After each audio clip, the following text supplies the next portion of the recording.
Hi friends, ಎಲ್ಲರೂ ಹೇಗಿದ್ದೀರಾ? I hope ಎಲ್ಲರೂ ಚೆನ್ನಾಗಿದ್ದೀರಾ ಅಂದ್ಕೊಂಡಿದ್ದೀನಿ.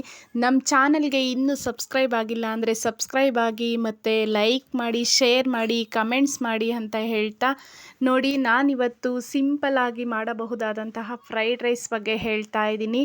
ನೋಡಿ, ಇದಕ್ಕೆ ಬೇಕಾಗಿರುವ ಸಾಮಗ್ರಿಗಳು, ತರಕಾರಿಗಳಂದರೆ ಚಿಲ್ಲೀಸ್ ತೊಗೊಂಡಿದ್ದೀನಿ, ನಾನು ಕ್ಯಾಪ್ಸಿಕಮನ್ನು ಸಣ್ಣದಾಗಿ ಹಚ್ಕೊಂಡಿದ್ದೀನಿ, ಶುಂಠಿ ಬೆಳ್ಳುಳ್ಳಿ ತೊಗೊಂಡಿದ್ದೀನಿ, ಮತ್ತು ಕೊತ್ತಂಬರಿ ಸೊಪ್ಪು, ಕ್ಯಾರೆಟನ್ನು ಸಣ್ಣದಾಗಿ ಹಚ್ಕೊಂಡಿದ್ದೀನಿ, ಮತ್ತು ಕ್ಯಾಬೇಜನ್ನು ಸಣ್ಣದಾಗಿ ಹಚ್ಚಿಟ್ಕೊಂಡಿದ್ದೀನಿ. ನೋಡಿ, ತುರಿದಾದರೂ ಇಟ್ಕೋಬೋದು. ಮತ್ತು ರೈಸನ್ನು ವಿಷಲ್ ತೆಗ್ದಿದ್ದೀನಿ.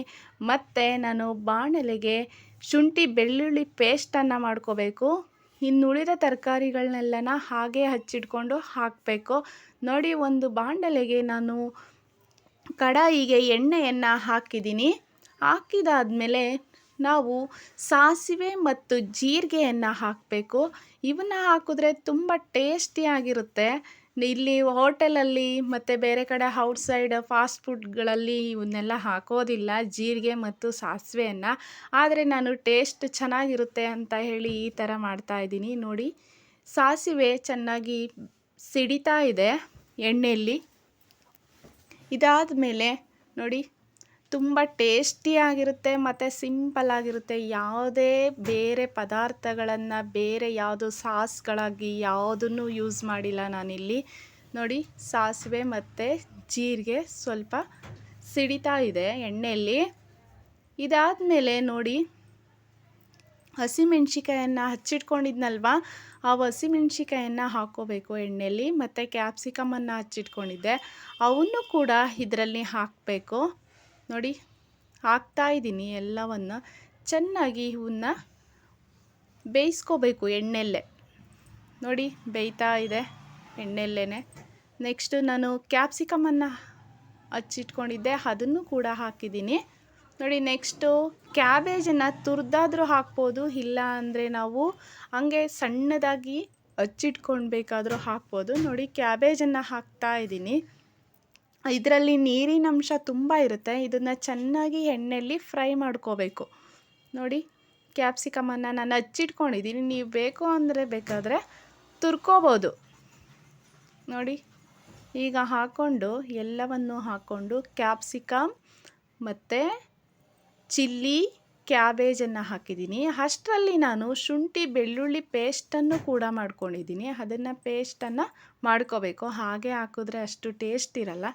ಅದರಿಂದ ನಾನು ಶುಂಠಿ ಬೆಳ್ಳುಳ್ಳಿ ಪೇಸ್ಟನ್ನು ಮಾಡ್ಕೊಂಡಿದ್ದೀನಿ. ನೋಡಿ, ಶುಂಠಿ ಬೆಳ್ಳುಳ್ಳಿ ಪೇಸ್ಟನ್ನು ಹಾಕ್ಕೋಬೇಕು. ಇದರಲ್ಲೇ ಸ್ವಲ್ಪ ಬೇಯಕ್ಕಿಡಬೇಕು. ಆನಂತರ ಹಾಕ್ಕೋಬೇಕು. ನೋಡಿ, ಬೇಯ್ತಾ ಇದೆ ಚೆನ್ನಾಗಿ. ಇದರಲ್ಲಿ ನೀರಿನಂಶ ಇರುತ್ತೆ. ಚೆನ್ನಾಗಿ ನಾವು ಅದನ್ನು ಎಣ್ಣೆಲ್ಲೇ ಫ್ರೈ ಮಾಡ್ಕೋಬೇಕು. ನೋಡಿ, ನೆಕ್ಸ್ಟ್ ನಾನು ಶುಂಠಿ ಬೆಳ್ಳುಳ್ಳಿ ಪೇಸ್ಟನ್ನು ಹಾಕ್ಕೊತಾ ಇದ್ದೀನಿ. ಸಣ್ಣ ಜಾರಲ್ಲಿ, ಮಿಕ್ಸಿ ಜಾರಲ್ಲಿ ಹಾಕ್ಕೊಂಡ್ರೆ ಚೆನ್ನಾಗಿ ನುಣ್ಣಗೆ ಆಗುತ್ತೆ. ನೋಡಿ, ಅದನ್ನು ಹಾಕ್ಬಿಟ್ಟು ಚೆನ್ನಾಗಿ ಬೇಯಿಸ್ಕೋಬೇಕು. ನೋಡಿ, ಅದರಲ್ಲಿ ನೀರಿನಂಶ ಎಲ್ಲ ಬಿಡ್ಕೊತಾ ಇದೆ. ಆ ನೀರಿನಂಶ ಹೋಗೋವರೆಗೂ ನಾವು ಚೆನ್ನಾಗಿ ಫ್ರೈ ಮಾಡಬೇಕು. ಉಪ್ಪನ್ನು ಹಾಕಬೇಕು, ರುಚಿಗೆ ತಕ್ಕಷ್ಟು ಉಪ್ಪನ್ನು ಹಾಕಬೇಕು. ಉಪ್ಪನ್ನು ಹಾಕಿದ್ರೆ ಬೇಗ ಅದು ಏನಾಗುತ್ತೆ, ಮೃದುವಾಗುತ್ತೆ ಮತ್ತು ಚೆನ್ನಾಗಿ ಬೇಯುತ್ತೆ. ನೆಕ್ಸ್ಟ್ ನೋಡಿ, ಅದು ಚೆನ್ನಾಗಿ ಬೆಂದಾದಮೇಲೆ ನಾವು ಕ್ಯಾರೆಟನ್ನು ತುರಿದಿಟ್ಕೊಂಡಿದ್ವಲ್ವ, ಕ್ಯಾರೆಟು ಮತ್ತು ಕೊತ್ತಂಬರಿ ಸೊಪ್ಪನ್ನು ಸಣ್ಣದಾಗಿ ಹಚ್ಚಿಟ್ಕೊಂಡಿದ್ದೆ, ಅದನ್ನು ಹ್ಯಾಡ್ ಮಾಡ್ಕೋಬೇಕು. ಅದರಲ್ಲಿ ಹ್ಯಾಡ್ ಮಾಡಿಕೊಂಡು ನಾವು ಚೆನ್ನಾಗಿ ಫ್ರೈ ಮಾಡ್ತಾ ಹೋಗಬೇಕು. ನೋಡಿ, ಫ್ರೈ ಮಾಡ್ತಾ ಇದ್ದೀನಿ. ಚೆನ್ನಾಗಿ ಬೇಯುತ್ತೆ. ಚೆನ್ನಾಗಿ ಬೆಂದಾದಮೇಲೆ ನಾವು ರೈಸನ್ನು ಹ್ಯಾಡ್ ಮಾಡ್ಕೋಬೇಕು. ಯಾಕೆ ಅಂದರೆ ಅದು ಇಲ್ಲ ಅಂದರೆ ಟೇಸ್ಟ್ ಬರಲ್ಲ. ಅದರಲ್ಲಿರೋ ಅಂತಹ ಎಲ್ಲ ತರಕಾರಿಗಳಲ್ಲಿ ಎಲ್ಲ ರಸ, ಎಲ್ಲ ನೀರಿನಂಶ ಎಲ್ಲ ಹೋಗಬೇಕು. ನೀರಿನಂಶ ಎಲ್ಲ ಹೋದರೆ ತುಂಬ ಚೆನ್ನಾಗಿರುತ್ತೆ. ನೋಡಿ, ನಾನು ಒಂದು ಎಗ್ ಫ್ರೈಡ್ ರೈಸ್ ಪೌಡರನ್ನು ಹ್ಯಾಡ್ ಮಾಡ್ಕೊತೀನಿ. ಜಾಸ್ತಿ ಹಾಕಲ್ಲ, ಸ್ವಲ್ಪ ಟೇಸ್ಟಿಗೆ ಇರಲಿ ಅಂತ ಹೇಳಿ. ಒಂದು 10 ರುಪೀಸ್ಗೆ ಒಂದು ಪ್ಯಾಕೆಟ್ ತೊಗೊಂಡ್ರೆ ಅದರಲ್ಲಿ ಒಂದು 3 ಡೇಸ್ ಅಂತೂ ನಮ್ಮ ಮನೇಲಿ ಮಾಡ್ತೀವಿ. ನೋಡಿ, ಇದಂತೂ ತುಂಬ ಚೆನ್ನಾಗಿರುತ್ತೆ ಈ ಫ್ರೈಡ್ ರೈಸು. ಸಿಂಪಲ್ಲಾಗಿದೆ ಮತ್ತು ಟೇಸ್ಟಿಯಾಗೂ ಕೂಡ ಇದೆ. ನೀವು ಕೂಡ ನಿಮ್ಮ ಮನೆಯಲ್ಲಿ ಮಾಡಿಕೊಡಿ.